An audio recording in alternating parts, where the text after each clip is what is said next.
AI is great. I use it all the time in my business. It's great to help you organize, think through things, but there still has to be some humanity in it.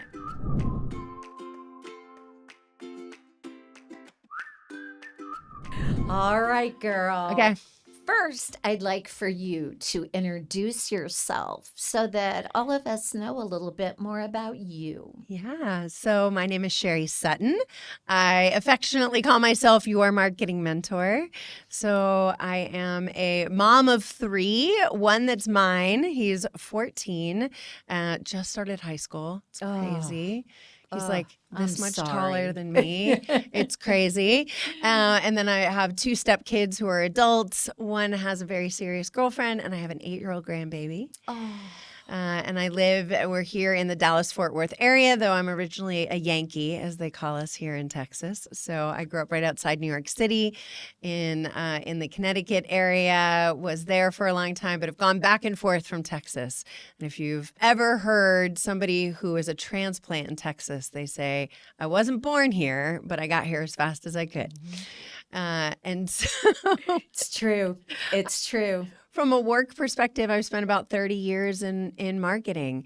I kind of fell into it right out of school, and I loved it, fell in love with digital marketing very early in the 90s, actually, in designing websites.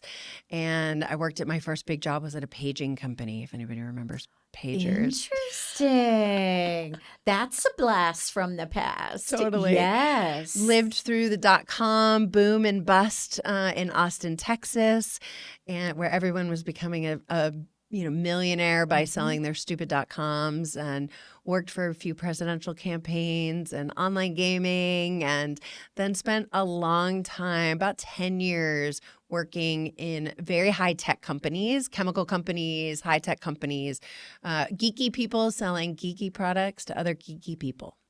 Is the way I like to describe it. So I did that for a real long time. At some point had moved back to Jersey and was in Jersey. And around 20, I don't remember what year it was, probably around 2009, my son was born in 2010, so actually 2011. And I had an opportunity to get laid off. And my company restructured, my job was being dissolved, and I took the opportunity to become an entrepreneur. I'm a 4th generation entrepreneur. And I had this hobby of doing photography on the side, and people were starting to ask me to, do their weddings, and hey, can you take my family portraits? Can you do pictures for branding? And I was like, sure. So I started my own business doing photography, which I never in a million years thought I would do. I thought I would run a yoga studio or something like that. And I loved it and became super successful pretty quickly in the, New Jersey wedding industry. And I loved weddings, super fast paced. Everything's different. It requires a huge level of empathy and of really understanding people and being able to go with the flow. And I absolutely loved that.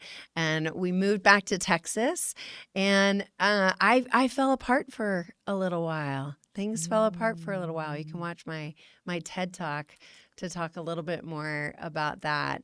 So I went back to the corporate world for a few years, and then COVID hit. And when COVID hit, my friends started calling me saying hey, we know you have this successful photography business, and we know you do a lot around branding and marketing and all that stuff. COVID's here. We've decided we hate our lives. We got laid off or whatever. This is the time I'm going to start my business. We had a huge boom of entrepreneurship during COVID. And so they started calling me and just saying, hey, how do I do this? How do I market myself? How do I get visibility? Do I have to have a website? Do I need to do social media? Should I buy a billboard, right? What are all the things that I should do? And so this business was born. I got laid off again during COVID, like many other people, and was like, okay, this is the time. Let's see where this takes me. And it's been 5 years, and I'm still here. What's your favorite part of your business now that you're working more with companies and small Yeah, I business? work primarily with people who are the face of their brand. Mm. Because that's one of the things that I found when I became a photographer was people were buying me. They were Mhm. buying my work, but there were dozens, hundreds of photographers who were just as good as me, if not better than me. So when you took out how good we were technically at our jobs, well, what are people going to buy? What was the differentiator? Well, the differentiator was the red hair, Mhm. right? The bright pink dresses. It was my vibe. It wasn't necessarily my technical competence. And I realized really quickly, like, oh, people are hiring me because I meet that level of technical competence, but they're hiring me because they want to be around me. And it really taught me the power of personal branding. And so I work with people now who want to do the same thing, who are the face of their brand, who aren't like, hey, I sell, whatever, something that where they have no connection to it, where they're the face and they have to find a way to show up in their Mhm. marketing. And what does that look like? And what does that feel like? Mhm. Because it's scary. Yes. But there's so many new entrepreneurs out there and even existing entrepreneurs who are scared to really put themselves out there because they were told not to as kids, or they just don't know how, or they were told it was inappropriate. And I love working with people who are like, I'm scared to do this. I'm scared to be on camera. I'm scared to make videos. I'm scared to have my picture taken, but I want you to hold my hand and help me through this.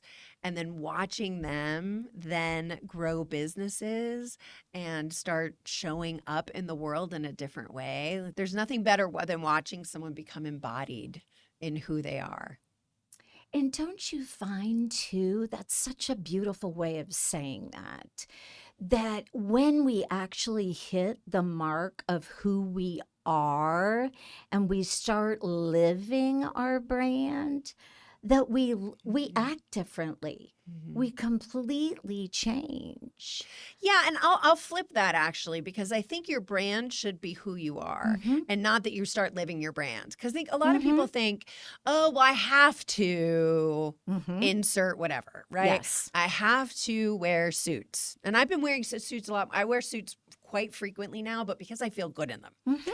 Or I have to do that. I have to have these shoes. I have to have this thing. I have to have my hair this way, or I have to carry this bag. And I think when you get rid of those shoulds and say, Mhm. what's really important to me? What are Yeah. my values? What's my mission? Who are the people that I want to serve? And how do I show up in the most authentic way possible? And allow my brand to be a reflection of me and not me having to adjust who I am because I'm creating a brand that I think people want to see. Yes. And That's huge. but it's a mind Mm. trip, man. People Mm. are like, ooh, I don't Mm. want to do that. And it comes even like naming. This is one of my favorite hot topics with people Ooh. because people start a business and like I'm an individual consultant doing whatever, right? And they start a business and they create a name for their business that has nothing to do with them. Mhm. I'm like, why are you calling it that? Like, are you going to grow into like a big corporation? They're like, no, I just, it's just me. And I don't really want to grow a big company. I'm like, then why is your name not on the door? Mhm. And they're like, well, because I don't want my name on the door. Like, it's too Mhm. vulnerable. I mean, Yes. and it's such a fundamental part of starting a business. What am I going to call it? And Yes. it starts right there where people's fear of being seen really shows up. And they're like, I can't put my name on the door. Like, why? You're the one doing the work. You're the Mhm. expert. And it's funny when you say that to people and they're like, it seems very simplistic, but they didn't even realize that they were hiding, that people Mhm. they were hiding behind their names. And I know how hard that is. I've done it. I grew up in a home where my mom was, God bless her, but she was raised in a totally different generation. And, Mm. Women, you get your MRS degree. Well, one, you don't even get a degree. There's absolutely no reason for women to go to college. When I said I Mhm. wanted to go to college, my parents were like, what? Why? What? Why do you want to go to college? Like, go to secretarial school. Can you imagine if I went to secretarial Oh school? They're my like, that it doesn't goodness. even exist anymore. Like, go Yes. to secretarial school, right? Become a secretary until you meet a guy. And then your job is to support him through his career. Mhm. And I'm like, I have zero interest in doing that, right? I have a voice. I have something to say. And I went to school kind of despite that. But it was not acceptable to have Mhm. a voice. It was not acceptable unless you were on stage as an actress and you were pretending to be someone else. But if it was you, that wasn't okay. You were a broad, you were a Mhm. dame, right? Mhm. All of those derogatory Yep. terms. And so it's taken me a really long time to unpack that and be willing to be like, I have purpose. I have value. I can help other people in a way that's unique that nobody else can. And I'm Mm. okay with that. I'm Mm. okay with sharing my voice. But that's so true, what you're saying about generationally, too. Mm. And when we think about the rise of entrepreneurship over the last 20 years, it's become very different. Mm. People are stepping out, but they're not really understanding what that means to step into that role. Mhm. Do you find that with the businesses that you Mhm. work with?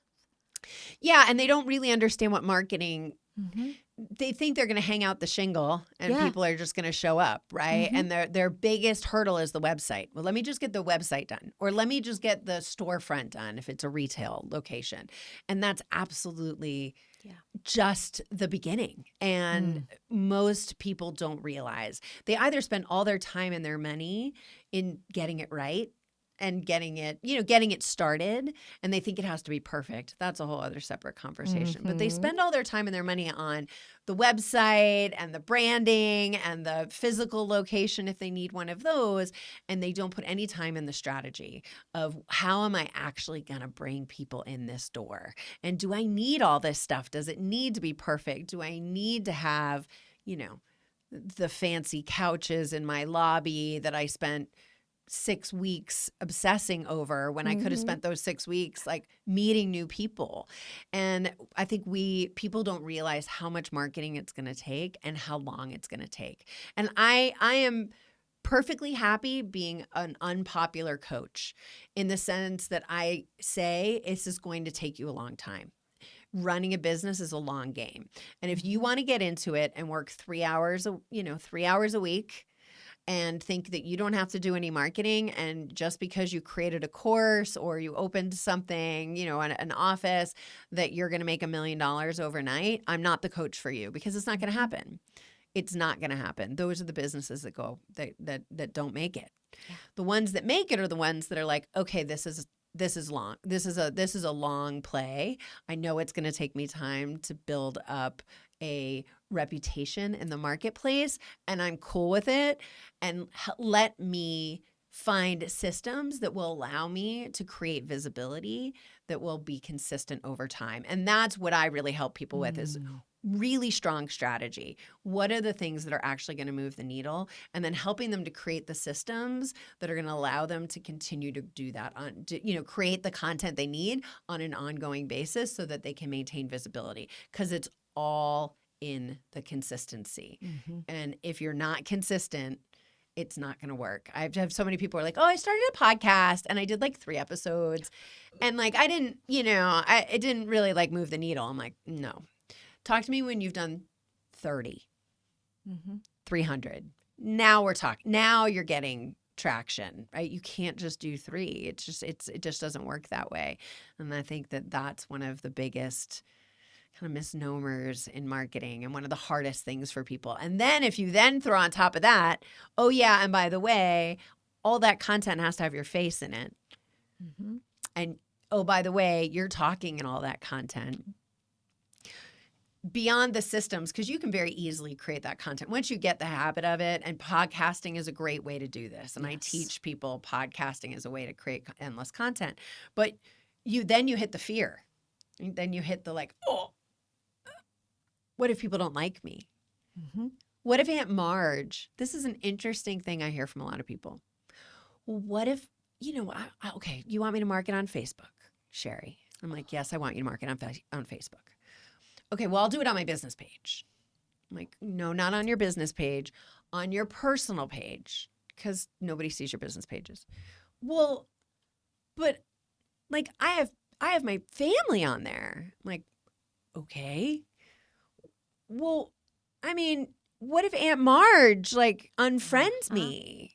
And I'm like, is Aunt Marge going to buy from you? No. Do you want to build a business that's going to make a difference? Yeah. Well, screw Aunt Marge. Mm-hmm. Aunt Marge doesn't like it. She can unfriend you and you'll see her at Thanksgiving. Yes. That's okay. That's okay. You are a business owner now, and the way that you show up is going to need to be different. And if there's people in your world who don't like it, okay, you're going to have to be okay with some people saying, gosh. And also, if you're annoying people so much with your content, you're doing it right. Yes. Because they're actually seeing it. Mm-hmm. So if you ever get to that place, I want you to fire me immediately because we've done our job. I've done my job. If you have family members who are like, you are so annoying because I see your posts all the time about your business, great. I did my job. Mm-hmm. And if not, then we need to make sure that we are annoying Aunt Marge.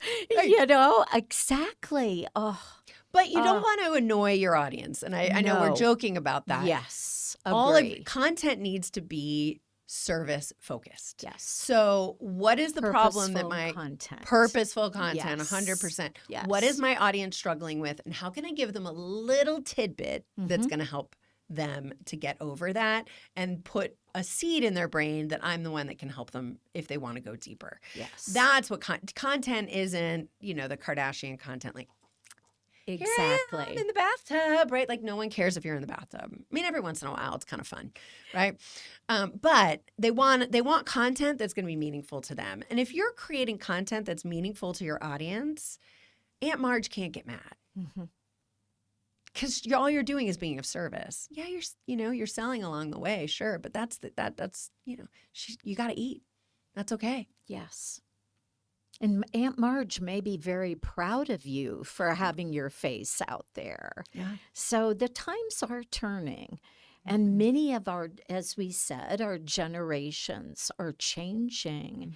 And the way that they view marketing, the way that we are now starting to look at hitting our touch points of a younger generation.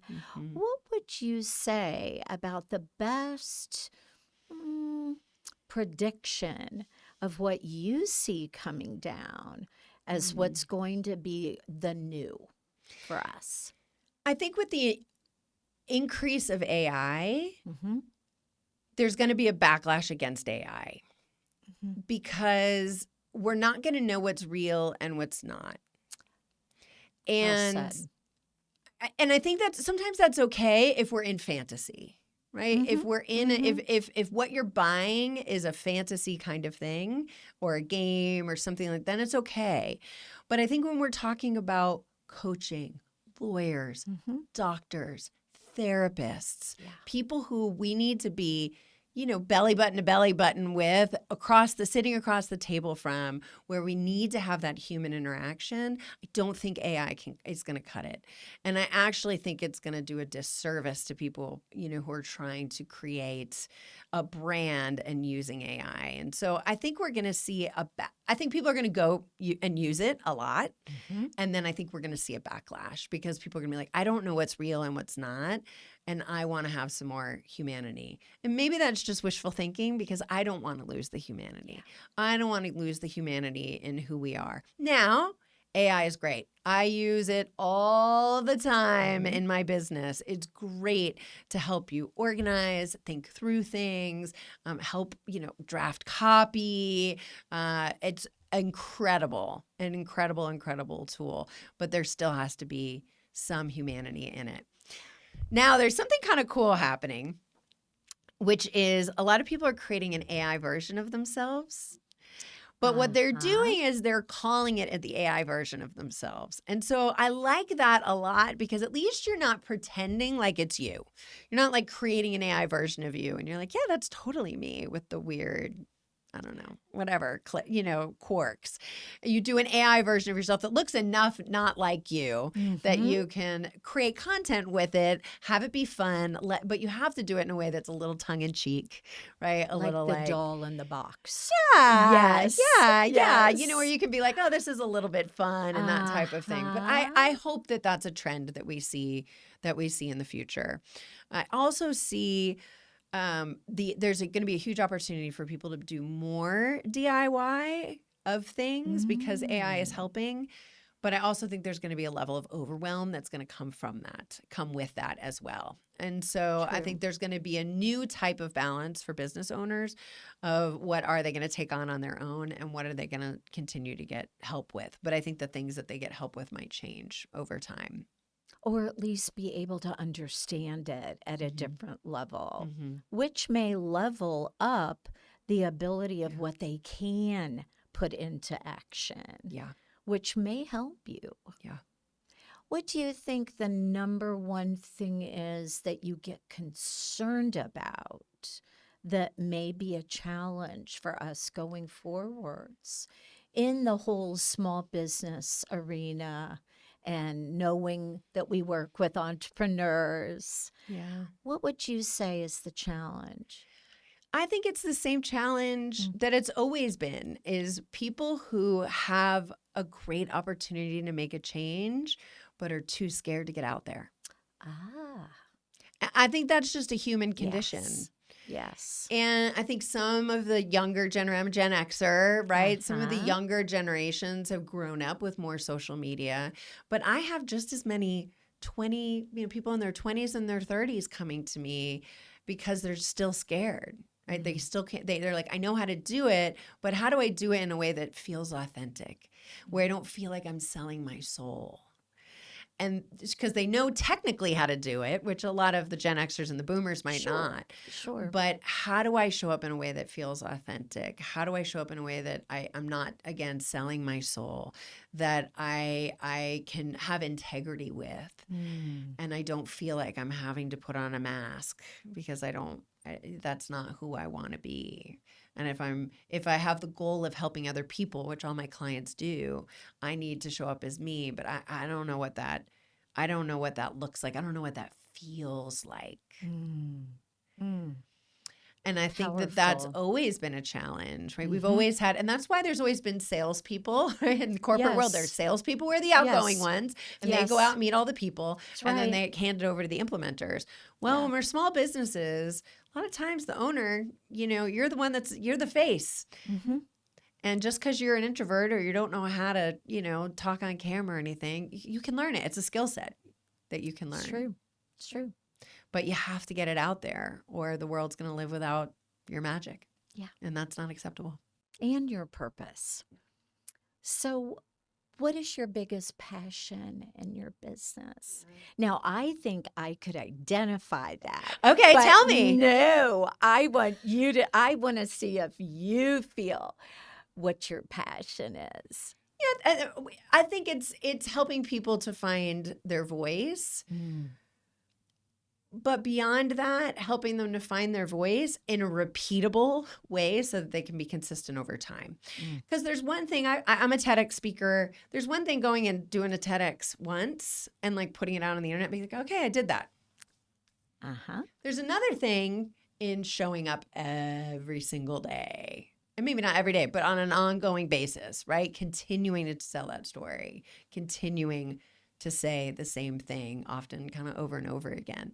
That's the harder piece. So I'm passionate about finding the voice, but then creating systems that help you to continue to share your magic and share what you can do with your audience so that you can continue to grow over time. And for me, the best way to do that is podcasting. So I created this idea of the one-to-many content model.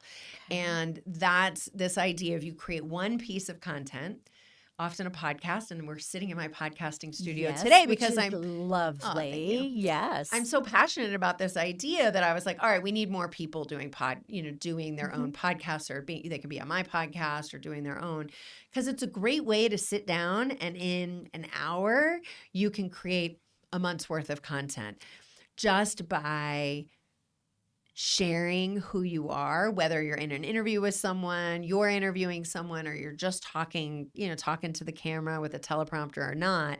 It's a great way to capture a ton of content in one sitting. And then you can get somebody, when we do this for people, is to just chop it into small pieces. And now you've got content all the time. I have so much content since I've been doing this. I literally don't have enough days in the week to post all of my content. And all I do, it's a lot, but I do 2 different podcasts, and then I chop them into reels, and that's my social content. That's my SEO content. That's my YouTube content. I'm on all the podcasting places. So with one piece of content, I can be in all these different places super consistently. And so that's why I've become really passionate about podcasting this last year. And it's something that I'm really focused on. We have now offer podcast management services. I do a podcast strategy for people, and I'm launching a podcast launch lab, which I'm very excited about. It's actually the first time I've talked about it. Sounds exciting. Yeah, so we're going to do our first class is starting soon. So we're filming right now in early September. It's going to start in October, blended of in-person and online, because a lot of local people say, I'm sick of doing stuff online. Like, I'm ready to be back in person. So we're going to do a blend of in-person and online, and over 8 weeks, you're going to get everything you need to start your podcast, both strategy-wise, technology-wise, and then we're actually going to help you to produce the first podcast, make all your graphics, and do all that kind of cool stuff for you. So that's starting soon. It's called the Podcast Launch Lab. And so super excited about that. Ooh, we're going to have to funnel some people your way. Yeah. Because that sounds exciting. Yeah, I'm really excited about it. And you, on another note, you are one of our community partners with DPW. Yeah, Dallas Professional Women. Yes. I am, yeah. So what kind of let our women know what's something that you can be here for them to help them out with, and whatever their business journey is. Yeah. I'm so excited to be partnering with Dallas Professional Women. Their founder, Iram, is a force of nature. Yes, she is. I love her to pieces. And it's funny, our kids are going to school now together, and they both play basketball, and it's kind of neat. It's been like a neat little kind of mashing of our businesses and our families at the same time. So the biggest thing I'm working on with Dallas Professional Women is this idea of podcasting, because I think that so many people need to have a podcast. It's the best way to create ongoing content. And so if you are a member of Dallas Professional Women, you get time here in the studio at a special Dallas Professional Women discount. We also offer discounts for our podcast management services.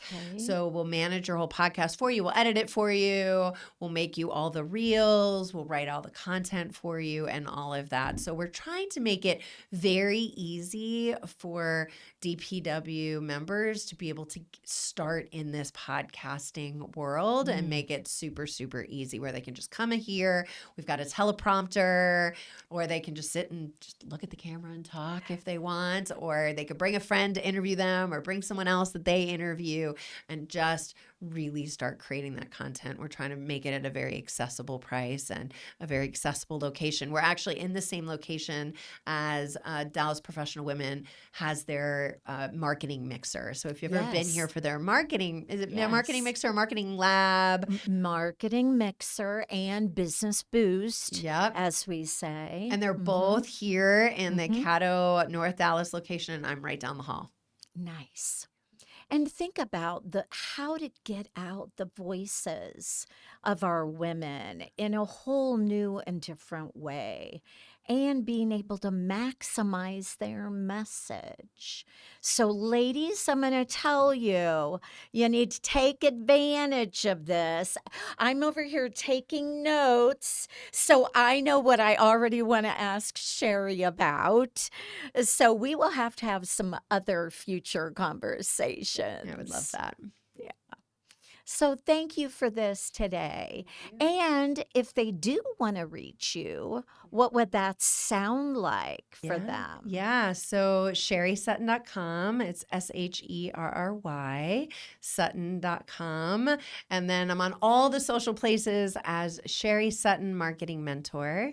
And you can also check out my show, which is called Heart of the Hustle. And it's a very unique kind of show. It's a podcast, a vodcast. It's on all the YouTube places, but you can come on the show. Super easy way to get content. Let's say you're not ready to start your own podcast or any of that. You come in, you and I sit here and talk across the table, though I'm usually sitting in your seat. Today we had to today throw we you off. swapped. I'm in the hot seat today. But you come in here, you hang out, we have an hour-long conversation, and then my team and I chop it up for you into a month's worth of social content. We give you the full episode. We write you blog posts, email posts. We write all the captions for your social. So it's a really nice way for people to get a lot of content in a very short period of time if they're not quite ready to start their own podcast, or they're just starting their journey, or if they're doing a launch, like a book launch or something like that. We've been doing a lot of those types of interviews lately as well. Oh, and everyone needs media presence. Everybody needs some media presence. And we have a lot of our guests who we will do press releases for them at the same time. Oh, great. To help them. We use the content from the show and say, hey, on our latest episode of Heart of the Hustle, so-and-so talked about this. And that has done a lot for some of our clients in gaining visibility. Also, it gives them that opportunity to say, as seen right? So as seen on ABC, NBC, CBS, right? And so it's a very easy way to get some of those credentials onto your website, which is really nice. Well, thank you so much for this opportunity today. Thank you. And I look forward to being able to get myself in here too. Yes. Love that. Okay. Thank you. Thank you.